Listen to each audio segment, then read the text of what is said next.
The British were never supposed to rule India. I know that sounds obvious, but when the British first got here, ruling even a small part of India was not even close to their original plan. Indian kingdoms were so rich and powerful that the British East India Company was constantly scared of them, fully aware they could be kicked out of the country at any point. All they wanted was to set up a few trading outposts, sell textiles and spices, and make some money. In fact, when the company set up its very first colony in Madras, everyone in London thought it was a complete waste of time. But the last 2 centuries of Indian history, the defeat of the Mughals, the First War of Independence, the freedom struggle, the India-Pakistan partition, were the result of one company which accumulated so much wealth and power that they became an unstoppable political force. And the story of how that happened began all the way down south, here along the east coast of India, near a bunch of fishing villages. This is the history of Chennai, a story spanning its beginnings as a tiny British colony to its rise as the commercial capital of South India to its emergence as the city of traditional arts and bombastic cinema. The year was 1608 and the Portuguese had enjoyed a century of monopoly over the spice trade with India, having established trading houses all along the western coast, exporting crores of rupees worth of spices and textiles. The British East India Company was entering India like a shy kid joining a new school where nobody knows him and he has no friends, and the popular rich kid is just waiting to bully him. When the EIC attempted to start trading, the Portuguese threatened the Indian merchants that they leave India and take away their trading connections with Europe. But this new kid wasn't about to back down. They started attacking Portuguese cargo ships and holding them for ransom. A straight-up war broke out between the two European powers, who fought everywhere from the open ocean to islands to forts. For the Indians back then, it must have been like watching a tennis match. Back and forth, back and forth. There were times when it seemed almost certain that the Portuguese would win. The tiebreaker happened when yet another European power, the Dutch East India Company, arrived to help out the British. At last, there was a sort of uneasy peace among the 3 foreign trading companies of India. In the west, these companies were operating largely out of Surat, while in the east, they'd set up trading houses in Machilipatnam, exporting chintz and calico cloth made of cotton. But remember, even if these companies agreed to not destroy each other, they were definitely not on friendly terms. The British wanted to locally source their cotton textiles to get the cheapest wholesale prices, but when they went to Pulicat, the Dutch were like, no way, this is our spot. When they approached the Portuguese down in Santhome, they couldn't be happier to tell them to get lost. Rejected on both sides, the EIC decided to set up their own little outpost in a small, miserable town called Armagaon. Now, let me briefly paint a picture for you of what this would have looked like. If you expected the beautiful, imposing neoclassical architecture that would come to define the glittering skyline of colonial Madras, Calcutta and Bombay, this was not that. The EIC office in Armagaon was this sad, dilapidated building that would have embarrassed any official visiting from London. Not that they would, of course, since Armagaon turned out to be a complete failure, a terrible location for sourcing textiles. This hopeless outpost was run by an EIC officer named Francis Day, who'd spend most of his days squabbling with local weavers over the low quality of cotton cloth, and on most nights found himself at the bottom of a bottle of rum and in bed with women whose names he couldn't even recall. What little he did earn seemed to quickly disappear over a game of cards, along with his reputation. Andrew Cogan, the EIC's officer at Machilipatnam, must have been appalled at the sorry state of the Armagaon office, but it seemed he saw something in Francis Day, because rather than fire him and send him packing to England, he instead encouraged him to seek out a new trading outpost further south. Luckily, Day had an interpreter, Beri Timmappa, who was friends with a local chieftain in Poonamalli called Damarla Venkatadri Nayak, a vassal lord of the Vijayanagara Empire. Together, Day and Timmappa managed to negotiate with the Nayak and win the EIC a land grant in a region south of Santhome by a small fishing village. Francis Day claimed he chose this spot because they could get cotton cloth for 20% cheaper here, but the prevailing gossip among his men was that he had a Portuguese mistress in Santhome and wanted to be as close to her as possible. I want you to just think about that. There's a pretty good chance that the modern metropolis of Chennai, home to over 12 million people and the capital of Tamil Nadu, exists because of an affair with an officer of the British East India Company and an unknown Portuguese woman. Regardless, Francis Day and Andrew Cogan docked their ship near the villages here and went ashore to begin work on their new outpost. The EIC authorities back in Surat had zero faith in the project and actively discouraged them at every step. Even the captains of the British warships criticized him on the new location, which made it extremely hard to anchor ships. This would come back to haunt the British Royal Navy 100 years later during the Carnatic Wars. On April 23, 1640, Day and Cogan established the Fort St. George, a modest fortified enclosure around a handful of buildings. Just over a year later, the EIC's operation in the east coast would shift from Machilipatnam to the new fort, with Cogan at the head. As for Francis Day, he was back in England, being charged with misusing company funds to build the new fort. We don't really know whether Andrew Cogan threw his colleague under the bus or if Day just got unlucky, but regardless, neither man's name has been recorded today on any monument or building commemorating the original founders of Madras, which is kinda sad. There's a couple of interesting theories why the city ended up being called Madras. The one most people know is that the small fishing village near which the Fort St. George was built was called Madrasapatnam. But another theory suggests that there was a local headman in the area called Madrasan who owned a banana grove which the British wanted to use for their fort, so they promised to name the new settlement Madarasanpatnam if he agreed to give them his land. Another very likely theory is that it was named after a prominent Portuguese family living in Santhom, the Madra family, who were very close with the British over the years. They're the ones who built the famous Our Lady of Guidance Church in Mylapore. Historians have said that the name Madras only appeared after the Portuguese arrived in the region, so this seems like the most plausible explanation for the origins of the name. What do you think? Let me know in the comments. The new settlement around Fort St. George was growing rapidly now that the British were able to export textiles without being harassed by European competitors or Indian rulers. They established two neighborhoods, one in and around the fort called White Town, where, no prizes for guessing, the white-skinned Europeans lived, while the neighboring Black Town was where the local Indian weavers and merchants settled. Between the two towns was a wide promenade which served as the busy marketplace.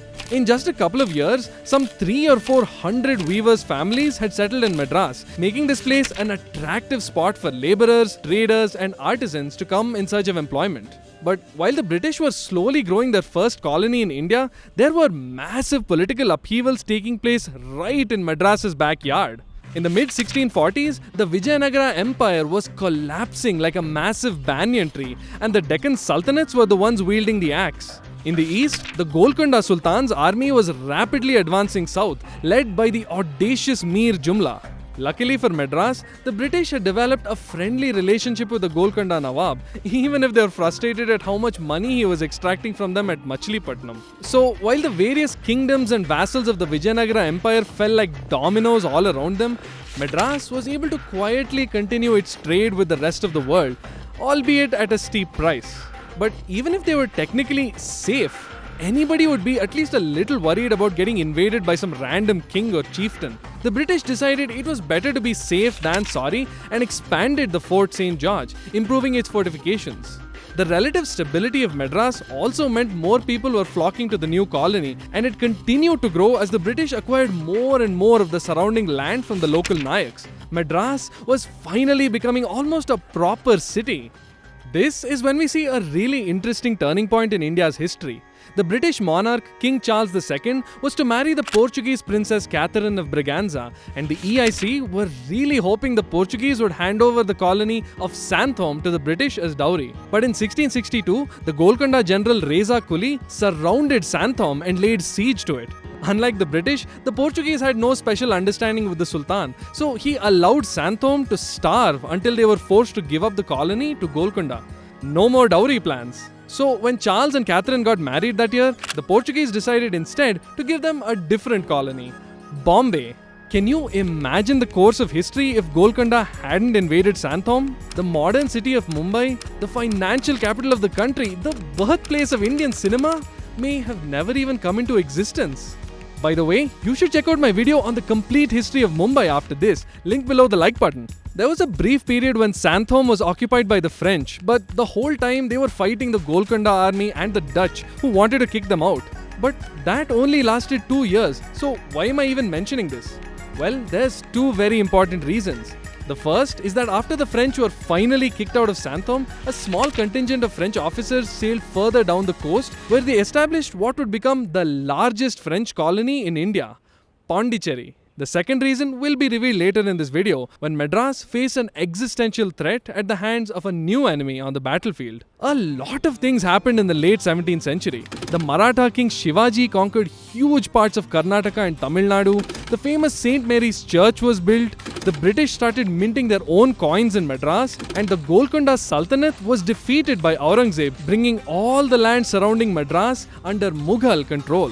Once more, the far-sighted diplomacy of the British was on full display.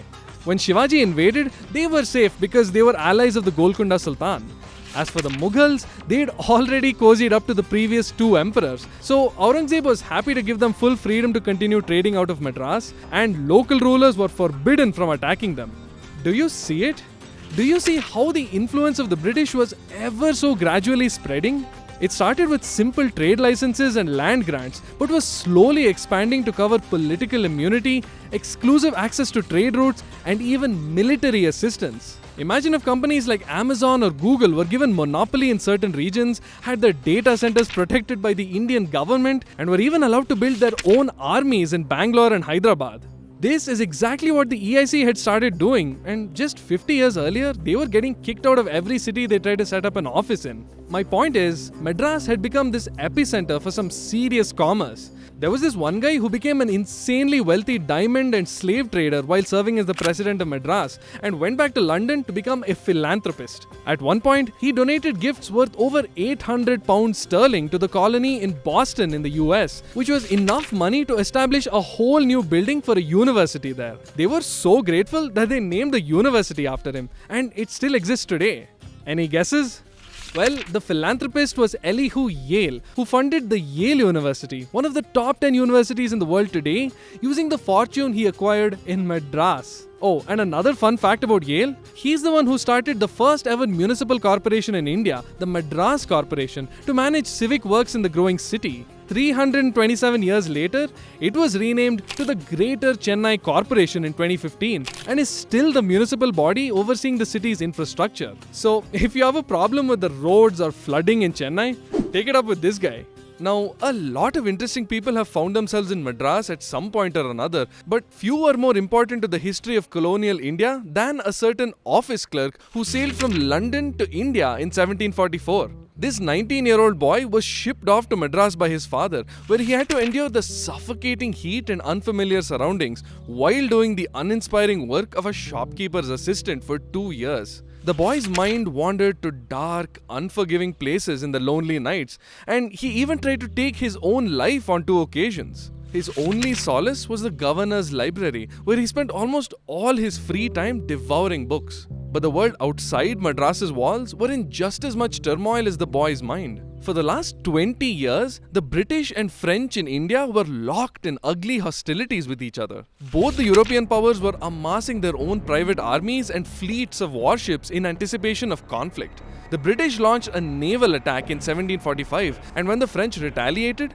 the British commander just retreated to the safety of Bengal, leaving the entire Coromandel coast wide open. The inevitable happened on 7 September 1746 when the French naval fleet sailed to the shores of Madras, cannons at the ready.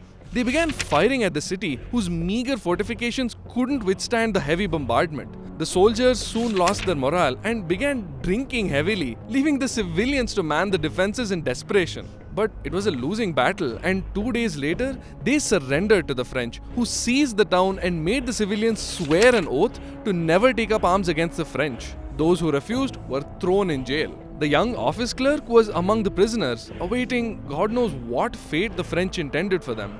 Except, he didn't wait. He and a few others disguised themselves as Indians and managed to slip past the guards and escape Fort St. George. Over the next 3 days, they made their way to the nearest British outpost, Fort St. David in present-day Cuddalore, being careful to avoid both locals and patrolling French troops. When they finally arrived at the fort, the young man decided to resign from his job as office clerk and found his calling in the East India Company Army. This young man was Robert Clive, the man who would go on to lead the EIC army to victory in the Battle of Plassey, establish company rule in Bengal, and become the governor of the Bengal Presidency, which would grow into the largest British colony in all of India.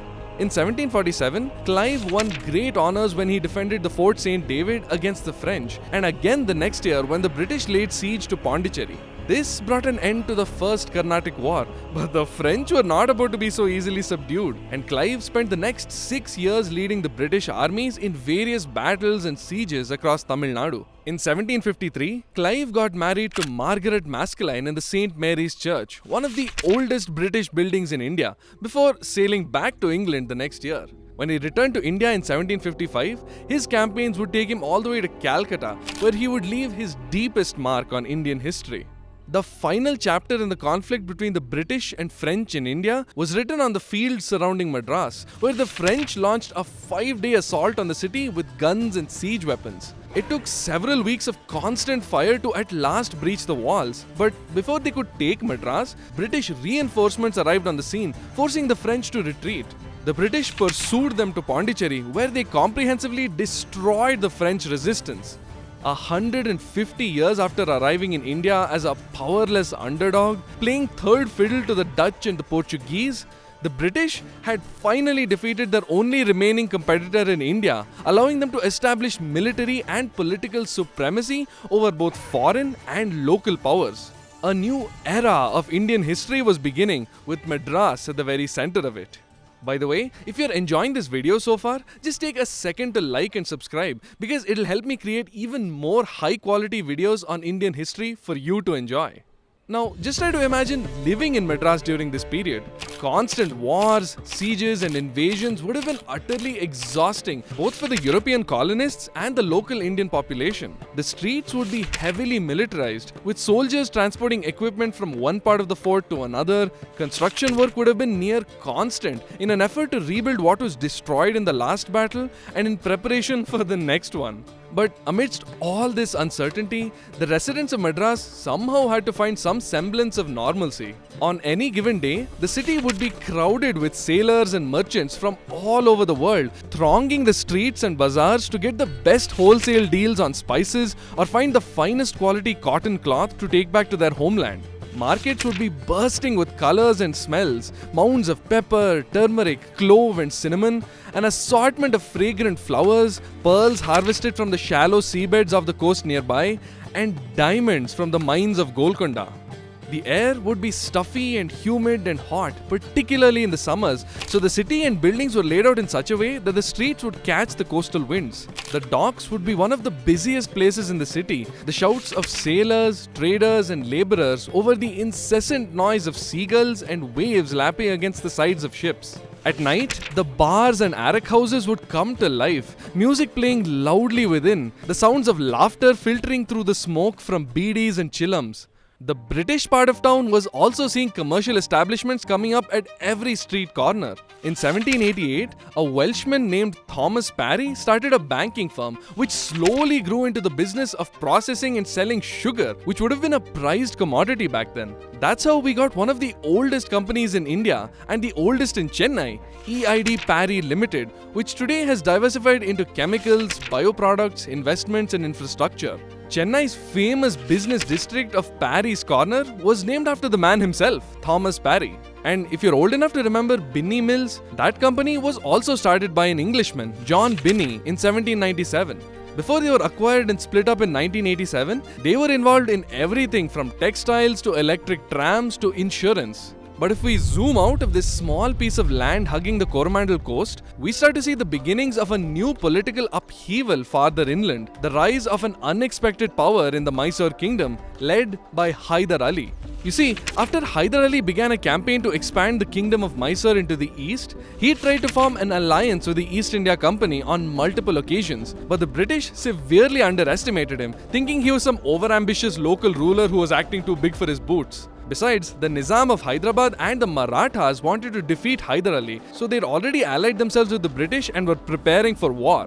What they didn't expect was how well trained Hyder's armies were, as he won battle after battle, taking forts and marching closer and closer to Madras. The British panicked and tried to discuss peace, but Hyder Ali refused the terms. In 1769, with a force of 6,000 cavalry troops and several infantry, Hyder marched his army for 3 days straight, arriving at the very gates of Madras. The city had been left defenseless since most of the army was spread out across Tamil Nadu and Karnataka during the war. He probably could have taken the city if he really wanted to, and India's history might have taken a very different turn. Imagine if Madras had become a part of the Mysore kingdom. But the British made a final peace negotiation, promising to come to his aid if Mysore was attacked. If there's one lesson you can take away from this bit of history, it's that you should never trust the British, because just 30 years later, Hyder Ali's son Tipu Sultan was slain in battle, and the entire kingdom of Mysore was yet another addition to the East India Company's growing collection of stolen treasures. By the late 18th century, the British had consolidated land and powerful political alliances all across South India, like Thanos collecting the Infinity Stones, allowing them to form the Madras Presidency, an administrative region that covered almost all of Tamil Nadu and Andhra Pradesh. Oh, and even if it looks like Mysore and Travancore aren't part of this, they were just subsidiary allies of the company, which means the British were still calling the shots. Along with the Bombay and Bengal presidencies, just one company, employing maybe 2,000 or 3,000 British men, had almost complete control over nearly all of India, Bangladesh, Pakistan, and parts of Myanmar. There's never been anything like it at any point in history. Now that the British had dealt with all their biggest enemies and emerged victorious, they were able to really settle in and enjoy the comforts that came with colonizing a resource-rich subcontinent with plenty of cheap labor. This was the period when all the major colonial outposts, Bombay, Calcutta, and of course Madras, began expanding both vertically and horizontally. As more people flocked to Madras in search of work, its population steadily began to rise, and the British began to rebuild the city in a quintessentially British aesthetic, creating tall, impressive churches and administrative buildings that brought their distant colonial outpost somewhat closer to home. Clubs were started where the British could socialize and play sports during the day and make merry in the balmy evenings. Schools and colleges were instituted for both British and Indian youngsters to benefit from a proper English education. An engineering college, a medical college, and even a school of industrial art was started in the mid-19th century. At some point, the British must have gotten rather sick and tired of the constant oppressive heat in Madras, and they found themselves resorting to spending time in the much cooler Nilgiri Hills during the summers. They liked it so much that in 1821, the first British outpost was built in Uttakamand, or Ooty. Pretty soon, most of the members of the Madras government started regularly going to Ooty to avoid the summer heat, which the EIC Supreme Government in Calcutta did not approve of. I found this hilarious series of letters from 1840 between the Court of Directors in Calcutta and the Governor of Madras, Lord Elphinstone, where the directors were like, "No, you can't just drop everything and leave Madras, come back immediately." So the governor replied, "No way man, it's too hot there. Me and my guys are constantly falling sick. We're just gonna chill here for a few months and that's it, I swear." The directors were like, "This is illegal, you can't do this." So the governor just ghosted them for 4 months. The directors must have known they couldn't really do much about it because Ooty eventually became the summer capital of the Madras Presidency. Something tells me that the Calcutta guys were maybe a bit jealous that the Madras guys had a convenient hill station to cool off during the summer. Wanna know a fun fact? The game of snooker, which is basically a variation of billiards, was invented in Ooty. A British Army officer, Neville Chamberlain, created the rules for the game in the Stone House bungalow in Ooty. The name snooker comes from a slang term used to haze newbie soldiers in the army. Today, snooker is a global sport and the annual World Championships are watched by tens of millions of people. So many new institutions were established in Madras during the mid-19th century. The Madras Railway was started in 1845, connecting the city with towns all across South India and eventually as far out as Bombay and Calcutta. The Madras High Court, one of the oldest in India, was built in 1862, a 107-acre court complex built in the emerging Indo-Saracenic style. Its imposing structure and bright red towers symbolizing the strength and permanence of the British Empire. The oldest shopping mall in India, the iconic Spencer's Plaza, opened its doors to the public just 2 years later, a collection of over 80 department stores in the heart of Madras. It seemed like nothing could stop the meteoric rise of the British Raj and its great southern presidency. But the fragility of even such a powerful colonial empire was cruelly exposed just a decade later when the Great Famine of 1876 ravaged the Deccan Plateau, resulting in widespread crop failures and a massive blow to the food supply to Madras, Bombay, Mysore and Hyderabad. When a famine had struck Bihar 3 years earlier, the Lieutenant Governor of Bengal, Sir Richard Temple, had ordered the import of huge quantities of grain from Burma to feed the local population and prevent mass starvation. For that humanitarian act, he was harshly criticized for having spent too much government money on aid. So when South India was hit with a severe food shortage in 1876, he allowed trade to continue as normal and drastically reduced the relief operations, putting tight restrictions on who qualified for aid and reducing wages in relief camps. The British government had no intention of spending any more than the absolute bare minimum to feed the starving and impoverished. The result was this: 58 million people suffered acute food shortages. Approximately 8.2 million men, women and children died from starvation. Wherever you looked, there was no escaping it. Emaciated bodies, little more than skin and bones, lined up in government relief camps, desperately waiting for rations to be doled out, even as they watched massive sacks of rice and grain stacked on the beaches of Madras, right there in front of them, ready to be shipped off to some faraway place. The 2-year famine shook the nation, inciting deeply anti-colonial sentiments among not just Indians but some sympathetic British observers as well. Just 8 years later, in 1885, the Indian National Congress was formed in Bombay, organized by Alan Octavian Hume and headed by Dadabhai Naoroji. 2 years later, the Congress held their third session in Madras, which was attended by 362 delegates. As we approached the new century, the Indian freedom movement was really beginning to take shape.